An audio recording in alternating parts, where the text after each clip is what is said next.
To access the financial report, you will need to click on the reports link located in the blue panel on the right. Power off the machine and open the door.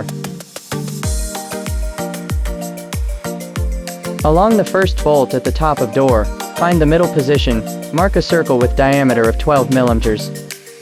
Finally, press the Search button.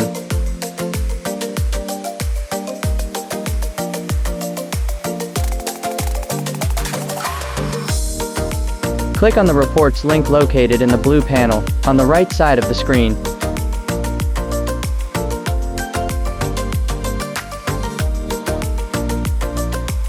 Clean the scraps from machine. Use abrasive paper to remove burr inside of the machine.